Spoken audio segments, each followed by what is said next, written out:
ಆಗುಂಬೆ ಸುತ್ತಲೂ ಕಾಡಿನಿಂದ ಸುತ್ತುವರೆದಿರುವ ಈ ಜಾಗ ದಕ್ಷಿಣ ಭಾರತದಲ್ಲಿಯೇ ಅತಿ ಹೆಚ್ಚು ಮಳೆಯಾಗುವ ಜಾಗ. ಅದಕ್ಕೆ ಇದನ್ನು ದಕ್ಷಿಣ ಭಾರತದ ಚಿರಾಪುಂಜಿ ಎಂದು ಕರೆಯುತ್ತಾರೆ. ಅದರಲ್ಲೂ ಜುಲೈ ತಿಂಗಳಲ್ಲಿ ಅತಿ ಹೆಚ್ಚಾಗಿ ಮಳೆಯಾಗುತ್ತದೆ. ಆಗುಂಬೆಯಲ್ಲಿರುವ ಕಾಡನ್ನು ಕಾಳಿಂಗ ಸರ್ಪದ ತವರು ಮನೆ ಎಂದು ಕರೆಯುತ್ತಾರೆ. ಕಾಳಿಂಗ ಸರ್ಪವು ಒಂದು ರೀತಿಯಲ್ಲಿ ಇಂಟ್ರೋವರ್ಟ್. ಅದಕ್ಕೆ ಅದು ಮನುಷ್ಯರಿಗೆ ಹೆಚ್ಚಾಗಿ ಕಾಣುವುದಿಲ್ಲ. ಆದರೆ ದಾರಿಯಲ್ಲಿ ವಾಹನದ ಚಕ್ರಕ್ಕೆ ಸಿಕ್ಕಿ ಸತ್ತಿರುವಂತಹ ಹಾವುಗಳನ್ನು ನೋಡಿದರೆ ಇಲ್ಲಿ ಹಾವಿನ ಸಂಖ್ಯೆ ಹೆಚ್ಚಾಗಿದೆ ಎಂದು ಗಮನಿಸಬಹುದು.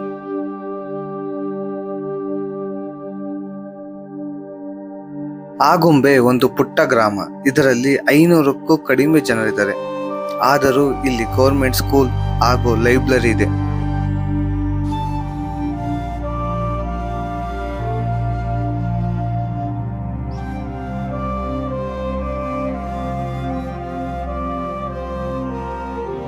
ಇಲ್ಲಿ ಮನೆಯ ಗೋಡೆಗಳನ್ನು ಮಳೆಯಿಂದ ಕಾಪಾಡಿಕೊಳ್ಳುವುದಕ್ಕೆ ಗೋಡೆಯನ್ನು ಟಾರ್ಪಲ್ ಇಂದ ಮುಚ್ಚಿರುತ್ತಾರೆ. ನಾವು ಇಲ್ಲಿನ ಹ್ಯೂಮಿಡಿಟಿಗೆ ಗೋಡೆಯ ತೇವಾಂಶವನ್ನು ಬಳಸಿಕೊಂಡು ಬೆಳೆದಿರುವ ಗಿಡ ಅಂದ್ರೆ ಅವಸೆಯನ್ನ ಕಾಣಬಹುದು. ಫಿಲ್ಟರ್ ವಾಟರ್ನ ಬಳಸುವ ಈ ಕಾಲದಲ್ಲಿ ಮಳೆಯ ನೀರನ್ನು ಬಾವಿಯಲ್ಲಿ ಶೇಖರಣೆ ಮಾಡಿ ಇಲ್ಲಿನ ಜನ ಬಾವಿಯ ನೀರನ್ನು ಬಳಸ್ತಾ ಇದ್ದಾರೆ. ಆಗುಂಬೆಯಿಂದ ಅಪ್ರಾಕ್ಸಿಮೇಟ್ಲಿ 5 ಕಿಲೋಮೀಟರ್ ನಮಗೆ ಜೋಗಿಗುಂಡಿ ಫಾಲ್ಸ್ ಸಿಗುತ್ತೆ. ಇದಕ್ಕೆ 100 ರೂಪಾಯಿ ಎಂಟ್ರಿ ಫೀ ಇರುತ್ತೆ. ನಾನು ಬಸ್ಸಲ್ಲಿ ಆಗುಂಬೆಗೆ ಹೋಗಿರೋದ್ರಿಂದ ಟಿಕೆಟ್ನ ತಗೊಂಡ್ ಕೂಡಲೇ 3 ಕಿಲೋಮೀಟರ್ ಪಾದಯಾತ್ರೆ ಮಾಡಬೇಕಿತ್ತು. ಮೊದಲು ಆಗುಂಬೆಯನ್ನು ತಿರುಗಾಡಿದ ನನಗೆ ಜಿಗಣೆಯ ಪರಿಚಯ ಇರಲಿಲ್ಲ. ಹೋಗುವ ದಾರಿ ಸುತ್ತ ಕಾಡು, ಅಲ್ಲಲ್ಲಿ ಹರಿಯುವ ಜರಿಗಳು, ದೊಡ್ಡ ದೊಡ್ಡ ಮರಗಳು ಹಾಗೂ ಹೆಸರು ಗೊತ್ತಿರದ ಗಿಡಗಳು. ಆಗಾಗ ನಿಂತು ನಿಂತು ಬರುತ್ತಿರುವ ಮಳೆಯನ್ನು ನೋಡುವುದಕ್ಕೆ ಸುಂದರವಾಗಿರುತ್ತೆ.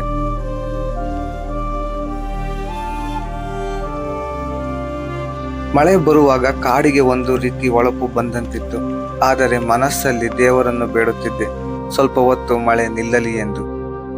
ಜೋಗಿಗುಂಡಿ ಫಾಲ್ಸ್ ಹತ್ತಿರವಾದಂತೆ ಹೋಗುವ ದಾರಿ ಚಿಕ್ಕದಾಗುತ್ತಾ ಹೋಗುತ್ತದೆ. ಫಾಲ್ಸ್ನ ನೀರಿನ ಸದ್ದು ಕೇಳಿದ ಕೂಡಲೇ ಮನಸ್ಸಿನ ಒಳಗಡೆ ಒಂದು ರೀತಿಯ ಖುಷಿ.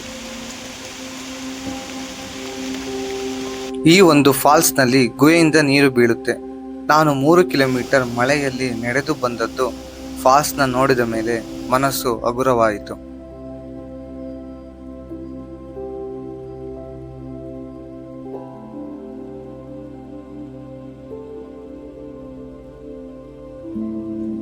ಕುಂದಾದ್ರಿ ಬೆಟ್ಟ 78 ಜಾತಿಯ ಹುಲ್ಲುಗಳಿಗೆ ಆಸರೆಯಾಗಿದೆ. ಇವುಗಳಲ್ಲಿ 50% ತೇವಾಂಶ ಭರಿತ ಕಲ್ಲು ಬಂಡೆಗಳ ನಡುವಿನ ವಾಸಸ್ಥಾನಗಳನ್ನು ಅವಲಂಬಿಸಿದೆ. ಮೋಡ ತುಂಬಿದ ಬೆಟ್ಟ.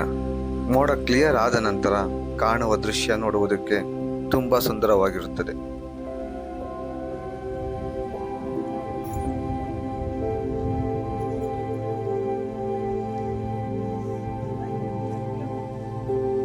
ಮೂರು 3200 ಅಡಿ ಎತ್ತರದಲ್ಲಿರುವ ಕುಂದಾದ್ರಿ ಬೆಟ್ಟದಲ್ಲಿ 17ನೇ ಶತಮಾನದ ಜೈನ್ ಬಸದಿ ಇದೆ.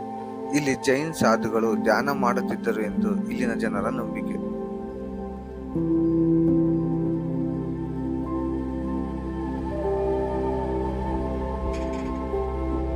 ಆಗುಂಬೆಯಿಂದ ಸ್ವಲ್ಪ ದೂರದಲ್ಲಿ ಸನ್ಸೆಟ್ ವ್ಯೂ ಪಾಯಿಂಟ್ ಇದೆ. ಇಲ್ಲಿ ನಿಂತು ಈ ವ್ಯೂ ನೋಡುತ್ತಿದ್ದರೆ ಮನಸ್ಸೇ ಸ್ವತಃ ಶಾಂತಿಯಾಗುತ್ತದೆ.